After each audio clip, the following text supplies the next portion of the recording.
welcome back to the podcast. I hope you guys are having an amazing day and an amazing week as you guys tune into today's episode. So, my loves, exciting things are happening. So if you guys are currently watching on YouTube, you will clearly see that we have a whole new setup.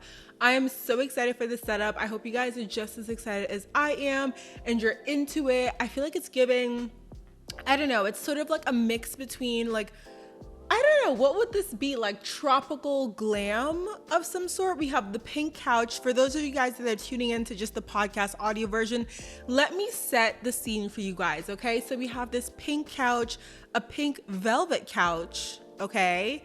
Get the texture in there. All right, get the texture in there. Pink velvet. We have this backdrop that is, I believe it's like banana leaves. It's green, bright green, vibrant.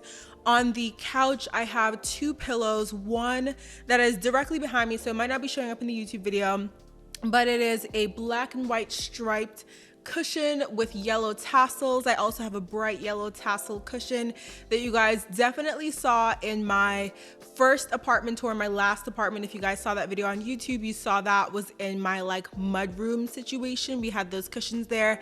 And then of course behind me, we have the faux palm tree that was in my office previously. So I am so excited about the space. I think I'm gonna do like maybe a reel or something to give you guys a mini tour of what it looks like so you can take it all in.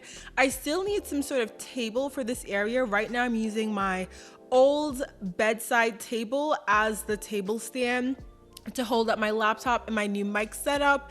And guys, it's just giving like all the vibes. I have a candle burning right in front of me, the Perfect Autumn by Bath and Body Works, which literally smells like such a fall autumn candle. Like it has a girl, listen, I don't know the notes, okay? Let me try to set the scent for y'all. I feel like it's like giving maple. I don't know if maple is like one of the notes in there. It's definitely something leafy. It's definitely giving fall. It's definitely giving like I want to just cozy up in a sweater, grab my Uggs, grab a coffee from Starbucks. Y'all know basic stuff, but it's the stuff I love to do, okay? Period. I am so excited to be recording because first of all, this is the first podcast recording that I'm doing in my new apartment. So again, if you guys have not seen the tour, it's on YouTube. It's linked in the show notes always. It's linked in my bio on Instagram. It's linked everywhere, okay? If you're still struggling to find it, just search Dheandra Nicolette on YouTube and my channel will come up. But I am just so excited to be filming in this new space. As you guys know, I moved, I was looking for peace, and I feel like honestly, this new space is giving what it needed to have gave, okay? Because it is so quiet, you guys. It's so quiet. There's like obviously the hum of my refrigerator, which I don't know what a plug is, so I couldn't figure out how to turn off the fridge for this video. But we're gonna work with it. I don't think it's picking up on the mic, but it is such a beautiful neighborhood. It's very quiet. Like I will walk my dog. I know, another update. I got a dog. Hello, y'all. It's just a lot. It's just a lot. But I will go take him on like a walk, and I'm putting that in quotation marks on the video because he is a puppy and he doesn't really know how to use the leash yet. He's very confused. He's like, what is this contraption? He's like, I don't know what this is. So when we go out to go on these walks, he's not having it. Usually I have to carry him down the stairs and I got to carry him to the spot where he got to do his business. And right now, y'all can probably hear he is playing with his toy over there. That's the only way I could get him to kind of be chill for this video, for this recording. So hopefully he's not picking up on that sound, but he is here. And whenever we go out on a walk or something, it's always like people walking their dogs and they'll be like, hey, good morning. And just like really super friendly people, super nice people. Again, I love that it's quiet. I'm in the suburbs now. So it's really dope because I will literally like come out of the area, I guess, that we live in, like the complex. And it's not even like a traditional complex. It's definitely very like more old fashioned. But I'll like drive out of the gate and be going to like Target or something, and I'm driving by like all of these really cute shops and stores. The mall is like down the street. There are multi-million-dollar homes down the street as well. It's just such a very like suburban, quiet, calm area, and I feel like that's exactly what my soul needed in this season of life. I am so excited for this episode because I wanted to do a recording on business. And I feel like I had this idea, one, because you guys know I'm launching my skincare business, my skincare line, my skincare products, if you will.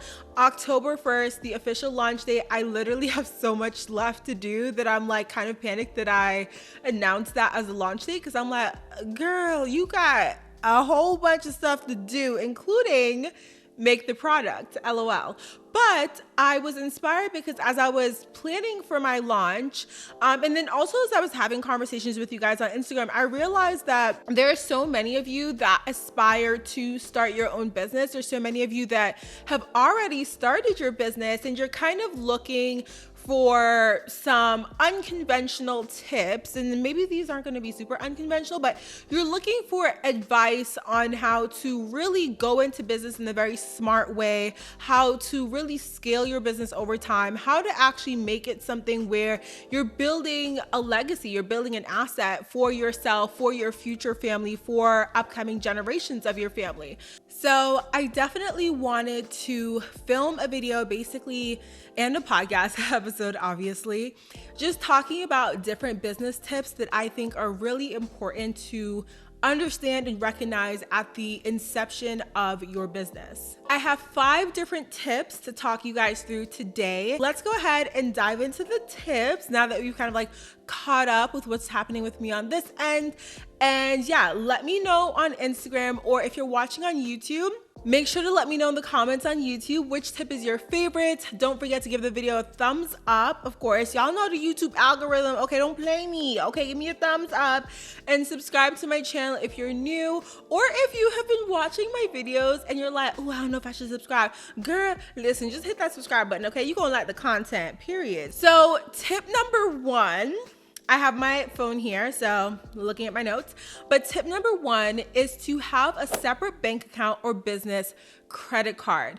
This is such an important tip, and I feel like it's kind of underrated. Like, I feel like a lot of people go into starting their own business and they go into it with the mindset of like, I'm just starting off, you know, if I have to, you know, once I start making money, I'll get that separate business account, or once X, Y, and Z happens, I'll do this. I feel like when you first start a business, you want to go into it with the mindset and the understanding that this is something that you are going to be successful at. This is something you are going to scale. This is something that is going to be a really big part of your legacy. And in doing so, you want to set yourself up for success at the very beginning.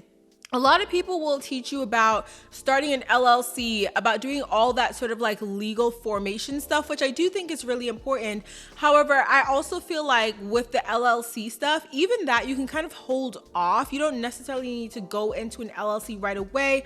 I do think it is pretty smart, and it is something that I personally have done to kind of separate my business and personal assets.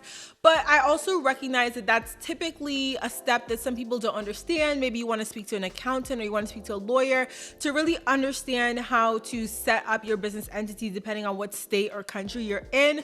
But the business bank account, or having a separate bank account, is something that you can typically do really, really easily, and it typically doesn't cost you any money. Again, there are certain banks where like you got to maintain a certain balance if they charge you a fee, which I think is such a scam, because like, why are you charging me for me to hold my money at your institution? Like, baby, you should be giving me money, period. But I also know that there are so many other banks out there. There are so many other resources for small business owners where you can open a business bank account for free. You can get yourself a debit card. You can basically separate your assets. It's really important because once you actually get into business and you start making money, you are going to want to do things like writing off expenses. You're going to want to basically set yourself up so that you're not, you know, doing any sort of tax evasion out here. You're not playing yourself with the government. You're not playing yourself with the banks and the money.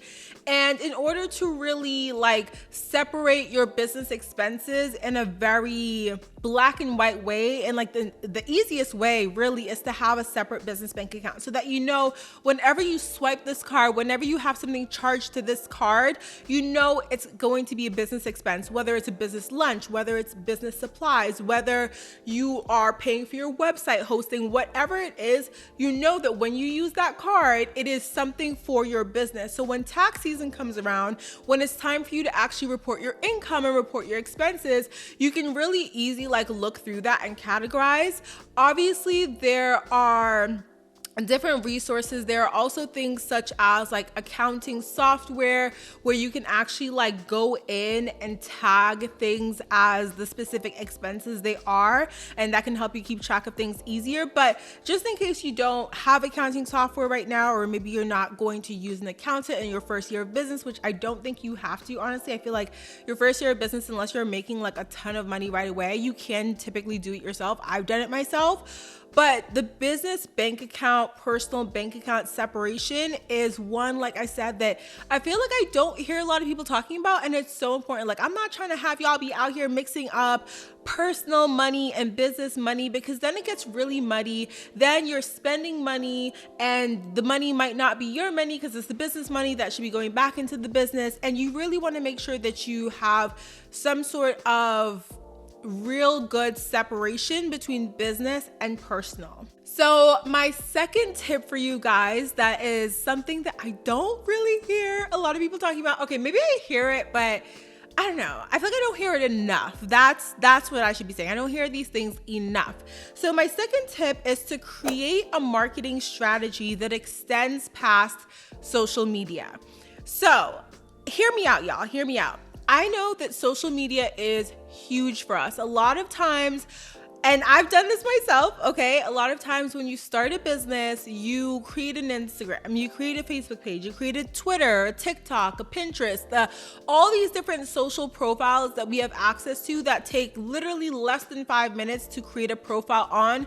You go ahead and do a lot of that stuff, right? And then you post, and then maybe you launch. And I've literally made this mistake in the past before, and I'm trying not to repeat my mistakes with this particular business. I think what happens is that we think that social media is going to be the end all be all for us getting the word out about our business. There's so much more to marketing than just social media. And that's why when you hear about social media marketing, it is referred to as social media marketing, because there's also email marketing, there's marketing with ads, there is, what is that thing called? You know, when you send out the things door to door. I forget what that is called, but that's another type of marketing. There's so many ways to market a new business, to market a new product.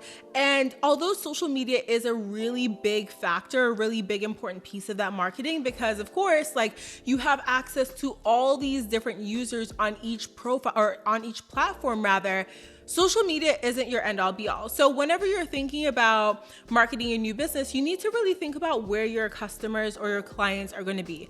Are they actually hanging out on Instagram? If not, then maybe you don't even need to make an Instagram. Are they hanging out on TikTok? If not, maybe you don't even need to make a TikTok. Are they hanging out on Pinterest, on YouTube, on Facebook? Really think about the journey, your customer's journey, what they go through when they think about purchasing your product, or when they think about signing with you or working with you. And then place yourself in the places that they are going to be at. Place yourself in the environments that they are in the groups that they're in the spaces online that they play in, and also the spaces offline. And I think that's a really other great thing that we often forget about, because I think the online world is so all-consuming these days. We forget that there are offline ways to market. You can go to business events. You can go to, y'all know the little, not even little, but y'all know the events where you go and you have a booth and you can bring your product and you can sell. Those are amazing ways to not only find new customers, but to also network, to also see what people are doing, to also kind of build your network and just build connections in that way. And you never know where certain connections will lead you. So I really invite you guys to think bigger than social media. Yes, obviously social is an amazing place to start, and it often has the lowest lift, I would say, in terms of effort. You can start a profile really easily. You can create content really easily. But social media is something where it is just one piece of the marketing puzzle. Think about the other ways that you can market your business, and think about the other ways in which you want to create a sustainable marketing plan for yourself. So if you don't really like social media and you are forcing yourself to post on social media all the time for your business, you may be coming off very inauthentic. You may be, coming through with the energy of like, I don't even want to be here. And if people feel that energy from you, why would they want to purchase from you? Why would they even want to, work with you? So be in places that you want to be in as well as the places that your customers are in. So like, it's almost like a Venn diagram, okay? So like one circle is places your customers and clients are in. The other circle is places that you want to be in. And in the middle is where you're going to find your sweet spot. That's where you're going to want to play in, the places that your customers are in and the places that you actually like to be in, because you're going to show up really authentically there. You're going to show up with like amazing energy there. And you're just going to be able to build that audience, build that client and customer base in a really nice and natural way in those spaces. Tip number 3 is to outsource the things that you can't do well, especially if you have the budget up front. So let me preface this, okay, by saying that I also believe that you shouldn't just be outsourcing to outsource. I feel like I've seen a couple different people do this thing where they're at the start of their business and they feel like, okay, well, if I want to be this amazing and successful business owner, I need an assistant, or I needed this, or I needed that. And so they hire someone, they outsource at a time where they could really be getting the work done themselves, but it's more that they're outsourcing not necessarily for the sake of having someone do a better job at that thing for them, but more so outsourcing because they think they should be outsourcing, if that makes sense. So I would say outsource when you know someone could do a better job at like whatever thing it is that you're doing that you're, wait, what? Outsource when you want someone who can do a better job at that thing than you, and also when it feels right. So I'll give you guys a really good example of when I outsourced and it wasn't good, and when I outsourced and it was good. So I'll give you guys a wasn't good example first. When I was doing like social media marketing, consulting, all that good stuff last year in 2020, I don't know why I had to think about that, girl. I was like, what year is it again? Really. But last year, at one point, I was getting a little overwhelmed. And I think a huge part of my overwhelm was not just the work, but it was the fact that I was undercharging for my work. And so I was working with way more clients than I really should have been working with at the time, considering the caliber of work and considering the fact that I was, again, undercharging for my work. And at one point in time, I ended up actually outsourcing, and I hired on an assistant to help me create content. She was amazing. Nothing wrong with her work. She was totally amazing. And so what I would do is I had one client that we sort of like started the work with first, where the client I was basically sending the client certain deliverables, which is certain things that are due in exchange for the money they paid me. And so we were doing like a certain amount of Instagram and Twitter posts, copy, and actually creating the graphics. And so what I did is I went through and I made like a template. I kind of made this whole Excel sheet of how I wanted the copy to look, how I wanted the graphics to look. And then what I would do is I would pass that off to my assistant and say, hey, can you create the graphics for the next 2 to 3 weeks for this client? She would do that.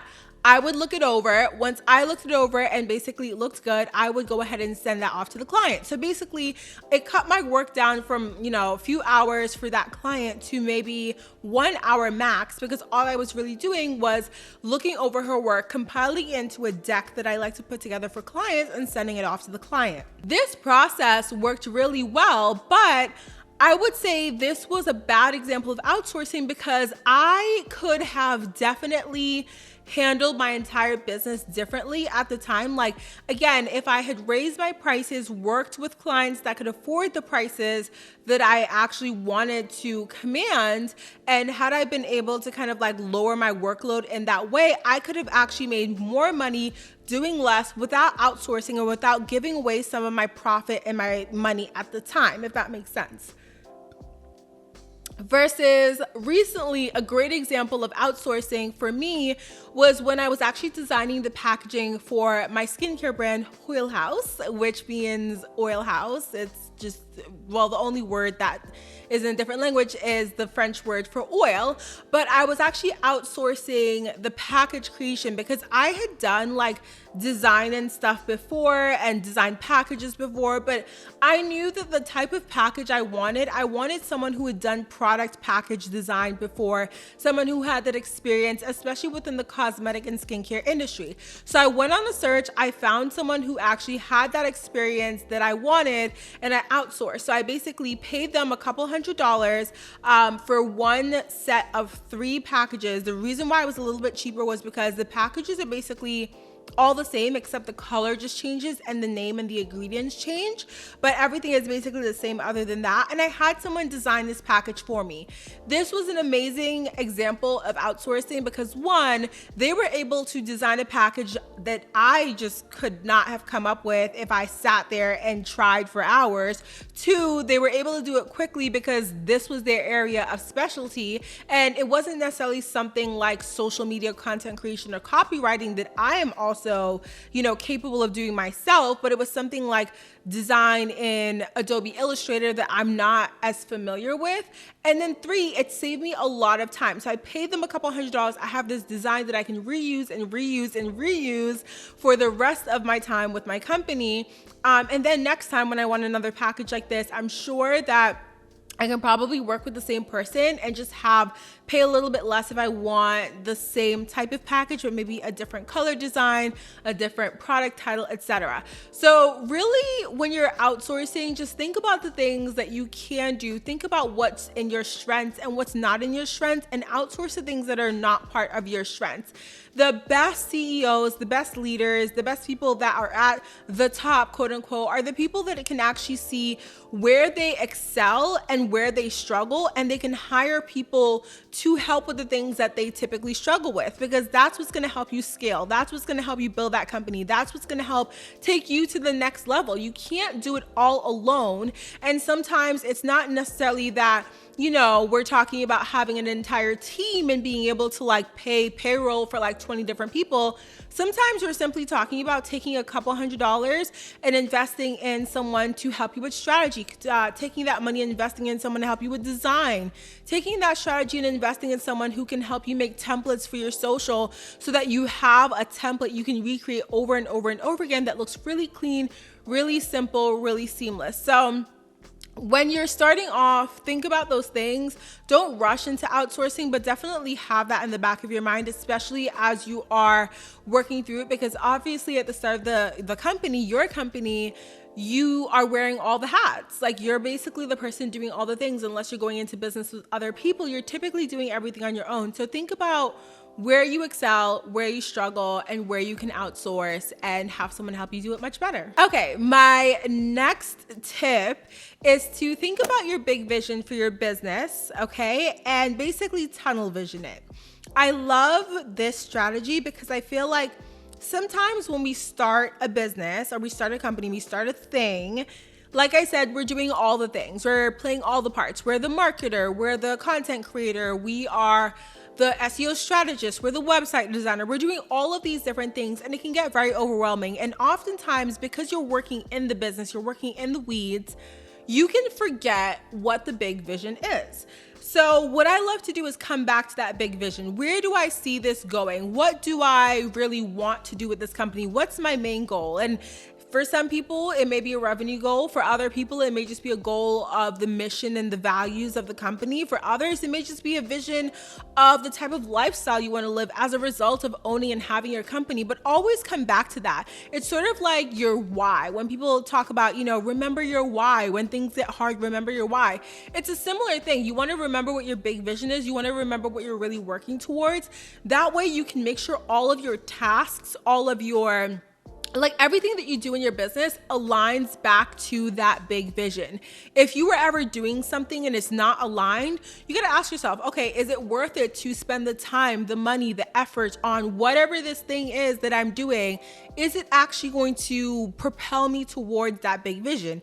If not, Is it something you're just doing for fun? That can be, a reason to do something as well. But really ask yourself those honest questions and those hard questions, especially as you are, again, spending time, effort, money into crafting things in your business. You want to make sure that everything you're doing has some sort of purpose. And you want to make sure that that purpose is really leading back into that big vision. And my last tip for you guys is a tip that I think really goes well for those of you guys that are balancing creating a business or your quote unquote side hustle with your main hustle or your 9-to-5 job if you have one, or any other things that you're doing in your life. And that is to create a plan for how you are going to be consistent. This is huge. I think at the very beginning, you get so excited, you're so motivated, you're so ready that you go in and you go in full speed. I am very, very guilty of this. I'll go in like full speed and then I'll run out of juice and then I'm not consistent and then I fall off the wagon. And then we all know that when you fall off the wagon, it takes just a little bit more effort to get back on. It's a little bit harder to do that whole jumping back on the wagon, getting it back into the groove thing. It's kind of like when you're going to the gym and you stop going to the gym and then all of a sudden that one day you got to go back to the gym. You're like, girl, I'm not trying to be in the gym. It is hard to get up. But then when you're in that routine, it's a lot easier, right? So it's the same thing. If you are balancing a bunch of different things, whether you're balancing going to school, whether you're balancing a 9-to-5, maybe you have a child or two, maybe you just have a lot of stuff going on in your life, whatever the case is, you need to make a plan for how you are going to be consistent. Now, this doesn't mean that you have to show up every single day. I think sometimes people get burnt out because they think they have to show up every single day in this way. And that doesn't have to be the case. You can figure out what schedule, what cadence works for you in terms of showing up that is going to allow you to show up consistently. If that means that at the very beginning of your business, you're posting once a week, then so be it. You can always ramp up that consistency or ramp up that cadence rather as you become consistent, because I think it's always easier to ramp up once you've already developed the stamina for consistency versus if you haven't developed that stamina for consistency and you're trying to do all these things and you're trying to balance all these things and you're trying to go all the time. You might burn out and you might find it really hard to get back on the wagon. You might think, oh my gosh, maybe this isn't for me because I can't stay consistent. The problem may be that you actually piled way too many things on your plate at the beginning, and maybe that is why you are struggling a little bit. So I would say definitely make sure that you're creating a plan for how you're going to be consistent. Definitely make sure that plan includes the cadence at which you're going to post things, the cadence at which you're going to maybe be sending emails, the cadence at which you're going to be going to in-person events, whatever your marketing strategy, your plan for getting your business out there, the word of mouth out there, whatever that plan is for you, make sure that you have a plan to figure out how it's going to fit into the rest of stuff in your life, because your business isn't your entire life. You have other things that you're going to balance. So treat it as such. Realize that you can balance your business and school, your business and work, your business and all the other things that you have going on in your life. But as they always say, what is it? Oh my gosh. Of course I go to say what they always say and I forget what they always say. Plan to fail. Wait, no. Fail to plan and plan to fail, ladies and gents. So make your plan, know what you're going to be doing to maintain that consistency from the very beginning. This way, once you get into your routine, once you get into all the things you have to do in your business, you can keep up the consistency. So that is it, my friends. Those are the 5 tips I have for you today. For those of you guys who are starting a business or who have started a business and maybe you're at the very beginning and you kind of want some tips and you kind of want to figure out how to really do this right. I hope this was super helpful. I feel like these are tips that, again, I haven't heard them talked about as much. I think people focus on things like, get your LLC up and going, or whatever else people talk about, which I think is really important, like I said. But some of the things that I mentioned in this video are things that I don't often hear people talk about that I do think are really important as well. So whether you are just starting your business or maybe you've been in business for a year or 2, I want to congratulate you. Being in business, having a business, being a business owner is not easy at all. It takes so much stamina.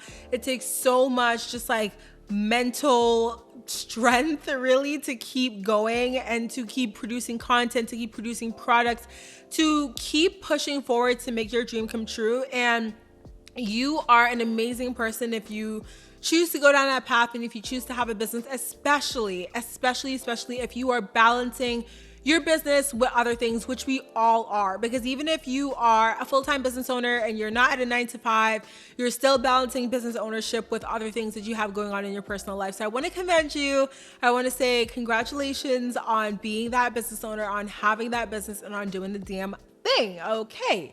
So my loves, thank you so much for listening to this episode. I will chat with you in the very next one.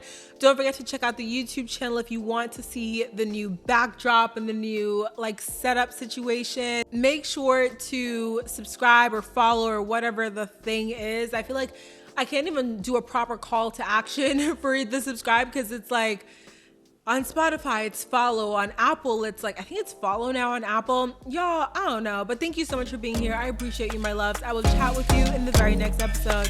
Bye.